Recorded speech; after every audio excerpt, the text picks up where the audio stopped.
ایک روایت ہے جسے امام ابن کثیر نے سیرت النبویہ میں نقل کیا کہ حضور صلی اللہ علیہ وآلہ وسلم سے پوچھا گیا فداک ابی و امی این کنت و آدم فی الجنہ، کہ یا رسول اللہ آپ پہ میرے ماں اور باپ قربان ہوں، آپ یہ فرمائیے کہ آپ اس وقت کہاں تھے جب آدم علیہ السلام جنت میں تھے؟ تو رسول اللہ نے فرمایا کنت فی صلبہ، میں جب آدم جنت میں تھے آدم کی پشت میں تھا۔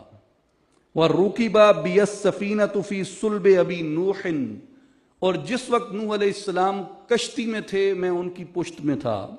وَقُذِفَ بِي فِي صُلْبِ أَبِي إِبْرَاهِيمَ، اور میں حضرت ابراہیم علیہ السلام کی پشت میں تھا جب حضرت ابراہیم علیہ السلام کو آگ کے اندر پھینکا گیا۔ اور آپ نے فرمایا لم یلتقی ابوایا علی سفاح قط، اور میرے جتنے آبا ہیں ان میں سے کبھی کسی نے بدکاری نہیں کی۔ اس پہ محدثین نے بہت کچھ لکھا ہے، اہل سیر نے، اہل عقیدہ اور کلام نے بھی بہت کچھ لکھا ہے۔ آدم علیہ السلام سے لے کے حضرت عبداللہ تک اور حضرت حوا سے لے کے حضرت آمنہ تک ان میں کوئی ایسی عورت نہیں تھی جس کا کردار داغدار ہو۔